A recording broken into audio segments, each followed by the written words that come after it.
If you actually want to become an actor, here are 5 steps you should follow to start your acting career. At the end of the day, acting is nothing else but being human. Ask yourself, why are you doing this? Get over your fear of being seen. And then they chose acting because they thought that being vulnerable and crying in front of the camera, etc., will help them heal. Another thing I would say is learn the art of auditioning. You don't have to wait for someone to come and do it. This is a super competitive industry. There's something so interesting about understanding human psychology. You can't meet a producer, for example, and then just ask about when am I gonna get casted? Can I be in your next role? Can I do this? Training yourself to be disciplined rather than just motivated. You think this is a marathon instead of a sprint?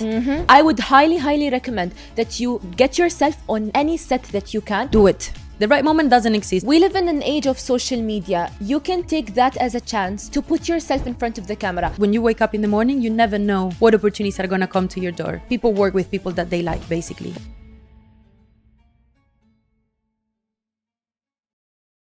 Are you really trying to become an actor, or are you just manifesting it in your vision board? If you actually want to become an actor, here are 5 steps you should follow to start your acting career. Welcome to 2 Tales 1 Take. And before we start, we just want to say that these are some of the steps that we followed, but doesn't necessarily mean that everyone has to follow the same ones. So what would you say is the first one? I would say the first step that you should do when you're starting your acting career is ask yourself, why are you doing this? I think that so many people might get into this because they see from the outside that it looks glamorous, it looks so cool. Maybe they want to be seen, maybe they want to feel heard, and they go into this career wanting that. But there are so many things that you have to ask yourself first before actually going into it. Another example is, do you want to be a theater actor? Do you want to be a TV shows actor, movies? Do you want to act as voiceovers? What else would you say? I would definitely say also try to understand what's your casting type. What type of roles do you want to go for? Not just necessarily for theater, etc., which obviously is very important, but also, do you want to be a drama actor? Do you want to focus on comedy? Do you want to do everything? I think having a very specific understanding of what type you can do, it's super important to then go for it. How do you think they can find that out? Because when I've started acting, I didn't really understand that. So what would you say would help you in understanding how to get cast typed, or understanding what type of roles you want to play? Well, personally, when I went to drama school, it's an exercise that we had to do with the rest of the class. So we will, for example, write 3 roles that we think each person was suitable for. Ooh. And then at the end we will have like a whole paper with all the roles that everyone thought that we were fitted for. And that really helps understanding the way that other people see us, because sometimes, you know how we are, we might see us in a way that is completely different than the way that the world sees. So it's very important to understand what we like, but also what other people sees us. 100%. Also, another thing is, as soon as you're honest with yourself about these things, you start to have a sense of direction. So you start to like know exactly where you're going, why you're doing this. And you know what?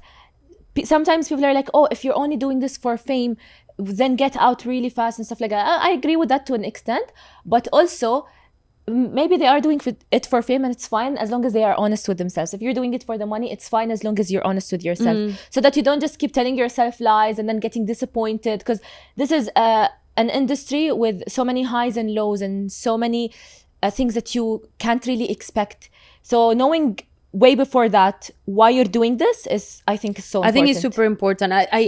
I personally think that choosing this career because of fame could really block a lot of opportunities, because if you do it for the long run and you think this is a marathon instead of a sprint, then you will not get defeated if you don't get casted on the first role, second role. If you do like 15, 20 casting and you don't get it, you understand that it's a marathon. So doing it just for quick fame, I wouldn't recommend doing it. But again, you're your own person, and you can choose to do it if that's what you want.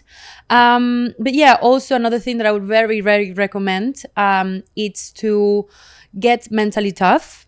This is a difficult career. It's beautiful and we love it, but at the same time, it's not for the faint-hearted. And it's very important that you get ready for rejection, you get ready for hearing a lot of no's, and be tough. Yeah, you have to understand that you're really putting yourself in the spotlight, and so many people believe, unfortunately, that just because you're in the spotlight, they have the right to break you down.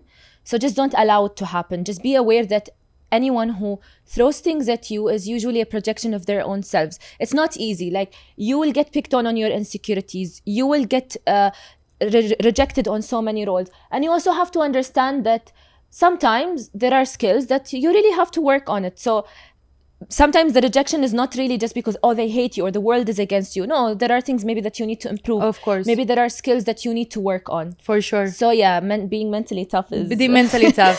And yeah, going back to the beginnings, I think the main important thing is to really speak with yourself. And as we were saying, understanding exactly why you want to do this. Once you understand the whys, then everything else will follow naturally. But really speak to yourself and get to the deepest answer that you can to then carry on. Exactly, because so many people feel like they crave attention, or they crave feeling seen or feeling heard, and they think through acting they could find that, which is true, it could happen. But if that's the reason, why do you want to go through a whole career if you are able to like go and fulfill these needs somewhere else? I know, you know right? What I mean? That's so it's true. A really tough career. That's like. so true. When this is funny. When I did like acting classes in many different courses, and I always found the same prototype of actors, which I thought was really interesting. It was people that were probably hurt from past experiences or traumas, etc. And then they chose acting because they thought that being vulnerable and crying in front of the camera, etc., will help them heal. And so they used acting as sort of like a therapy. I would recommend you go into therapy before getting into acting if that's the reason. But yeah, acting can heal parts of you, but you need to heal yourself first. 100%. Acting for me healed parts of me, but I didn't go into acting thinking like I'm only gonna act because I feel like I'm hurt and I have a story to tell and I want the world to know it and I want to do it through acting. And it's just like, really, if you ask yourself, it's like really just the need to feel seen, just the need to feel heard. So it's basically like putting for yourself this condition that in order for me to feel my feelings and in order for me to heal, I have to first act, and I can only do it through acting. Don't go in with that mindset. Yes. For sure, I always say, like, acting saved my life. This industry, as scary as it is, it was amazing. It was the best thing that happened to me. But at the same time, I didn't go into it expecting that it will heal me. Nothing will heal you except for you. For sure. Yeah. That's so true. Okay, so you said that you went to drama school. That brings us to the second step. The second step for us is train as much as possible. Training doesn't mean necessarily that you just have to go to classes. It can be theater, skill development. You can read plays. You can speak with other actors and create a short film together. There's so many things that you need to do to constantly be working on your craft. So that brings us to the second. For me, my favorite one that I did for so many years before even getting into acting was to people watching. I love reading people, not just books, but literally reading people. There's something so interesting about understanding human psychology. So not just like, as I was saying, reading plays, but also reading self-help books. It's, to me, a very good way to understanding how human works. When you understand how human work, then developing a character becomes so much easier. That's so true. As soon as I started reading self-help books, as soon as I started going to therapy, actually, I learned all sorts of different emotions that we go through as humans and why someone would do something. And I think that's the whole gist of acting, is like, why is someone doing this one thing? And then you build a whole character because or after figuring that out. And training constantly could also mean, you know what my friend does? He used to where this is funny, whenever he went through like a traumatic experience, he would be in the middle of it and then he would just imagine that there's a camera watching him. You're joking. Wallah, he would be like, oh, if I had a scene where I'm acting this exact thing, it would be really cool. Wow. So he would literally analyze himself in the situation and kind of archive the feeling that he's feeling, the way that he looks, the way that he's reacting to That's so smart. the environment. That's so smart. I love that. Some actors are just obsessed. Yeah, no, but we love obsessed people. Yeah, I'm obsessed. She's obsessed. We love obsessed people. Yes.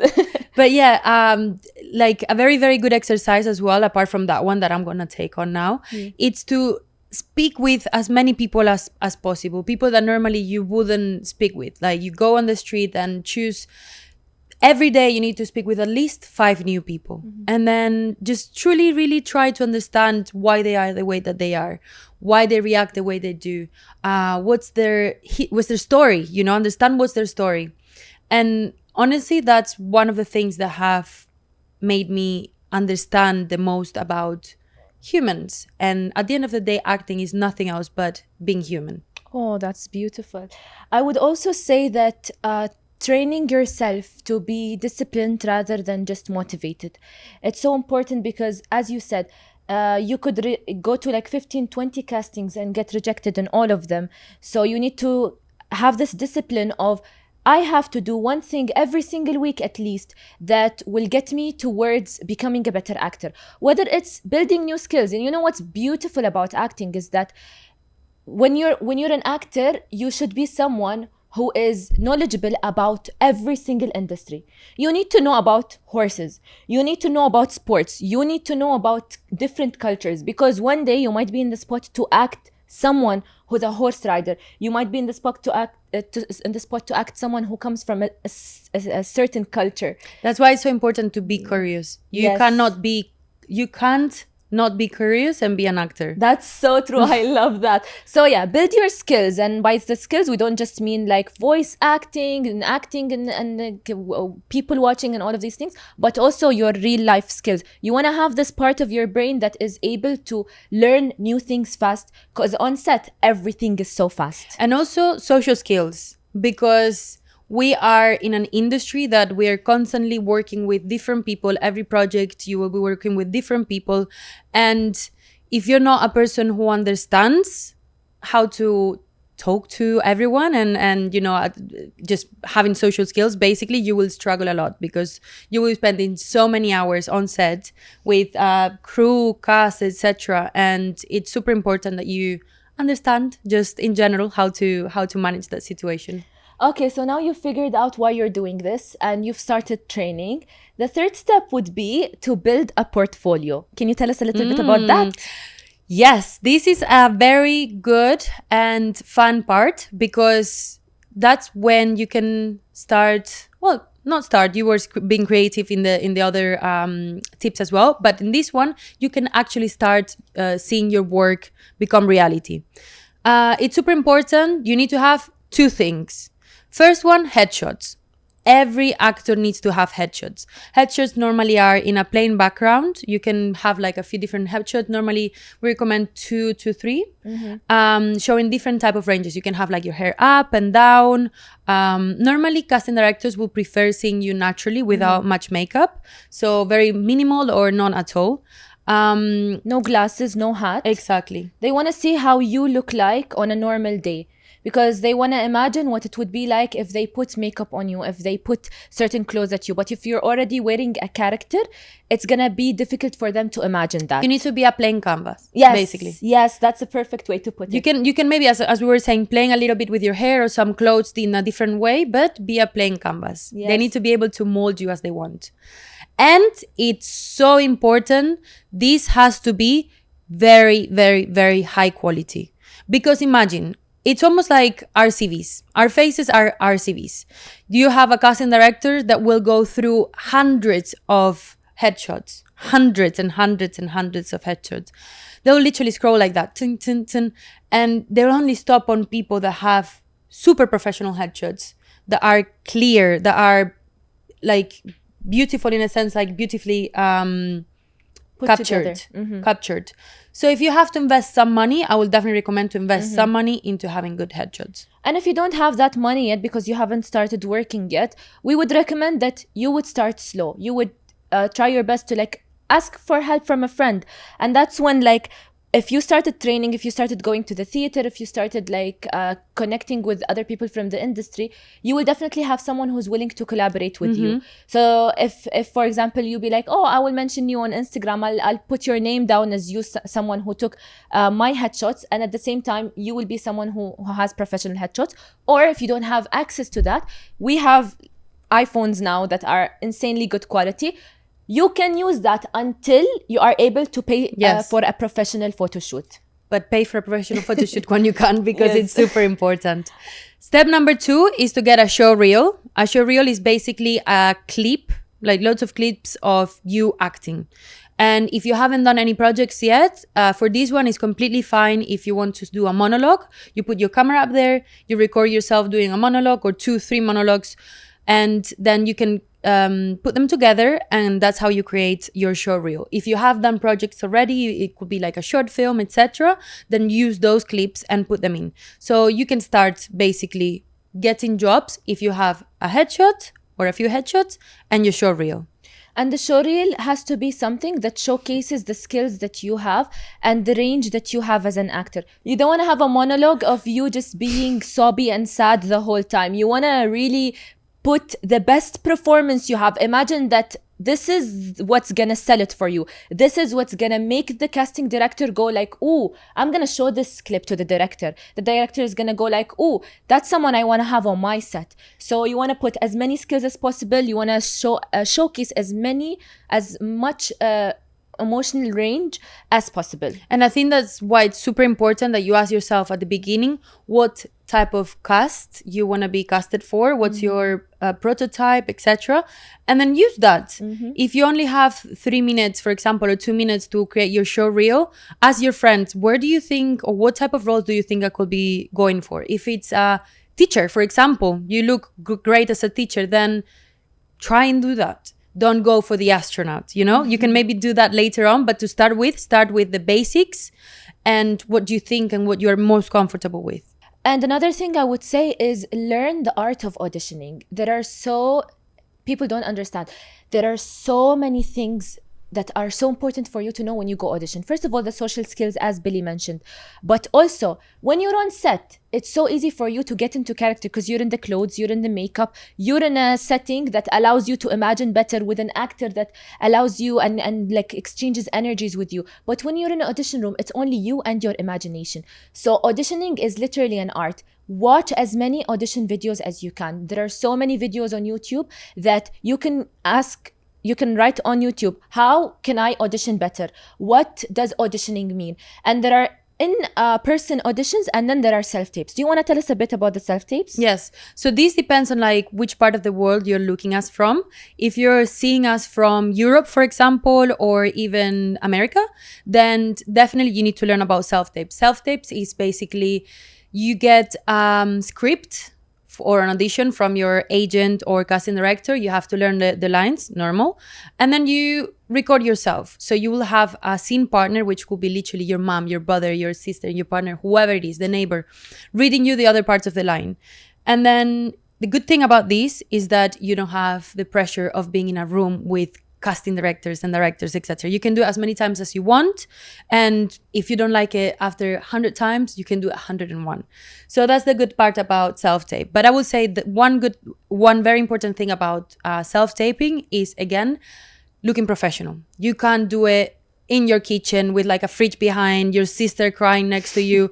That's not gonna work. You need to find yourself a quiet space in your house, for example, with a plain background. I personally have a blue one because I think blue looks good with my skin. But normally it's either blue or dark gray. That's the best two colors that I would recommend having. The camera, it can be literally your phone. You put it on the back, like the back camera. And that's it. And then you record it in high quality, and then you send that. With good lighting. With good lighting, exactly. It's important that you have good lighting as well. It's not like half blurred or anything like that. But yeah, honestly, in Europe and in America, self-tapes are super common. I haven't had any in-person auditions in Europe for, I don't know, like 6 years. Wow. And then I came here, and here most of the things are in person in Dubai. So it really depends where you're from. But I would recommend also investing in good lighting and a nice backdrop. You need good lighting and a nice backdrop regardless where you are. Because even now, like I'm in the UAE, like a week ago, I got a self-tape audition, but I didn't have any of that, even though I've been acting for years and everything. I had that, but because of how little I use it, I had packed it up and put it in the store somewhere. Yeah. But it's also important to know that, okay, if I need to do it, I have that option. Of course. Yeah. The main point is you need headshots, you need a good show reel, and you need to show casting directors who you are and what you can play in a very clear manner. That's as simple as it goes. Very good. I like that.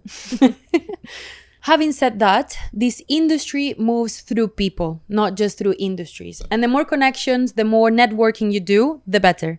So tip number 4 is to create a good network of people around you.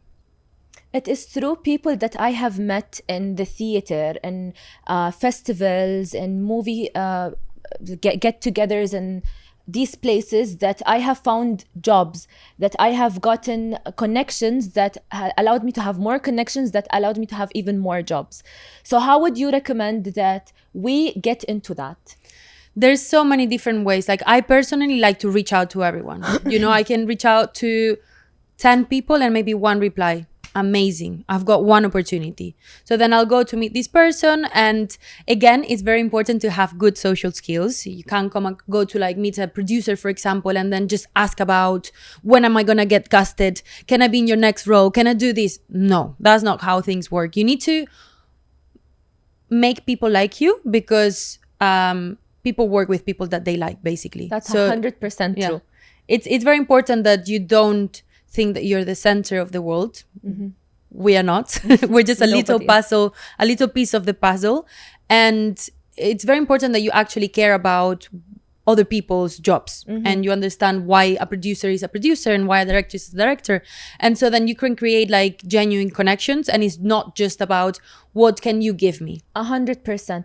I think it's very important that when you talk to anyone in the world, whether it's in the industry or outside of it, everyone is more interested in their own best interest. So when you go talk to someone, you wanna make them feel heard, and you wanna make sure that as much as you want something from them, maybe if it's a producer or a director, you also wanna understand what they do. Be curious. Remember that he's a human or she's a human in front of you. This is a person that you wanna get to know. And as she said, if they like you, that increases your chances of working with them. I personally would rather work with someone that I like than someone that who's just skilled or someone that I have just met. 100%. Yeah. It's the same for us, really.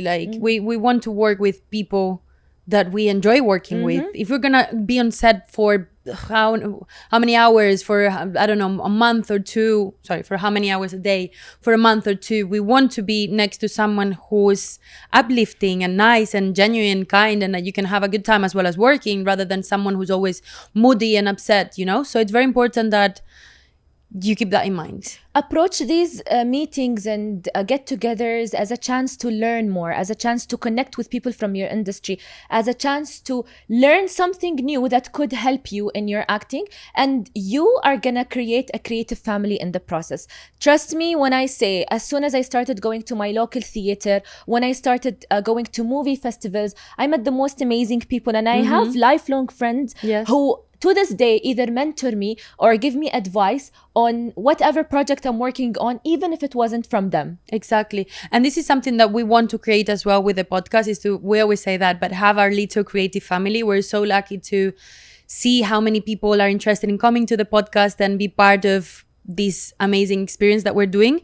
So if you ever feel stuck and you want to, be part of it as well, then you're more than welcome to send us a message, and I'm sure we can get together and create this this movement or creative family. 100%. And this would be literally a networking move. Because if you meet someone, I'm not just talking about us, but I'm just saying, if you meet someone like us who have been in the industry for a while, she comes from Europe, I come from here, it means that I also know so many people that I can connect you with. And that's how it works. It's just a big, like, a big network of like bees getting to know each other. You know, this one here, this one there. Like Billy met someone who she introduced to someone else, and then that someone introduced them to Billy. And it's just like really building this whole network of, you want people to know your name. You want people to start like going like, oh, do you know that person? Yeah, I know. I've met that person. And that's how it goes. Exactly. And it's so important. I want to also add that as much as like being an actor or an actress is amazing, and I mean, I can't imagine anything better than that, it's so important that you also have a business mind. You need to think of a business plan for you to grow or be out there. You can't just wait and hope for the opportunity to just fall on you and be like, oh my God, yes, until Angelina Jolie sees me and sends me a message saying I want to be my scene partner. I'm not going to do anything. That will never happen. Let's be honest, this is a super, super, super competitive industry. Super competitive, and everyone wants to get there. So what are you going to do? What are the steps that you are going to take that are different, that are going to separate you from everyone else? It's very important that you think of that. If I was a producer, I would want to hire the person in the room that I'm in, trying their best to show me their skills, rather than someone that I don't know from I don't know where. Exactly. How will I even know you exist? You have to make it known. Put yourself out there. Mm-hmm. And as we always say, there's so many different ways to putting yourself out there. Which brings us to the next point. The fifth and final step is jump and start. How would you say we do that? I love that. Well, that's the scariest, but also the most fun one. Yes. Even if you don't feel like you're ready, even if you're scared, even if your whole body is telling you, no, I can't do it. I'm frozen. I'm scared. Do it. Do it, because there will never, ever, ever be the right moment. It doesn't exist. The right moment doesn't exist. You create it. So when you get called for an audition, even if your whole body is shaking, go for the audition. Wake up, do some meditation, put some music on your ears, visualize yourself getting the role, and go to the audition. If you get the opportunity to meet a casting director, even if you're scared to meeting this casting director, go. If you have the opportunity to shoot a short film, do it. Do everything that you can to get to where you want to be. 100%. And jumping and starting could also mean, by the way, what you said was amazing. That was beautiful. Thank you. I couldn't agree more. I thought like, when I started in this career, I thought like, oh, when I feel ready, I'm gonna do it. But it was the moments that when I was scared and my whole body was tense, that I did it. That's when my life changed. Anyways, I was saying that jumping and starting could also mean doing background work. You want to get used to being on set, because at one point in your career, you will be called to have a speaking role. You want to try your best to get on set in any way possible, whether it's as an extra, whether even if you do something like production, or for sure, or being in the director's team as an AD, but just being there, learning how things work, because sets work in a very different manner than any job. Exactly. Any job that you will ever think of. It's just so different, and it's so fast paced, and there are so many different structures on set that you have to understand.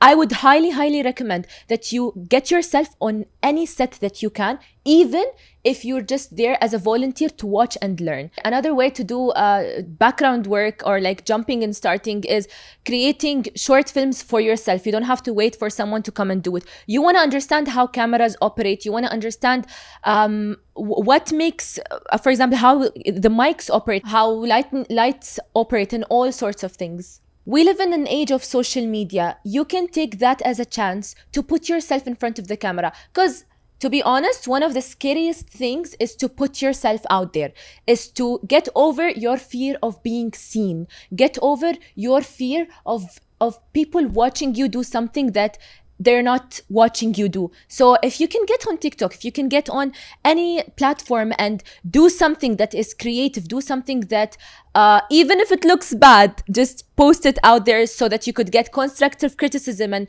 start improving your skills on it.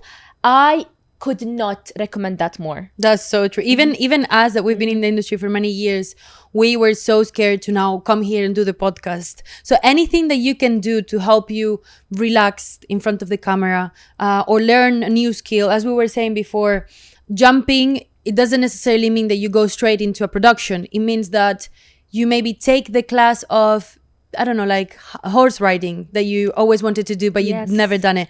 Or you go to stunts. Like we've started doing stunts, for example, which we never thought we were going to do, but we decided to do because you never know when you get an action role, you know? So it's not necessarily just about going into like a Hollywood production. It's taking small steps that will help you be more comfortable when you get the opportunity. You need to always, always, always be ready for that goal. The best thing about this industry is that when you wake up in the morning, you never know what opportunities are going to come to your door. So always be ready. Always be prepared, because when you put yourself in that ready mode mindset, whatever role will come, you will be ready for it.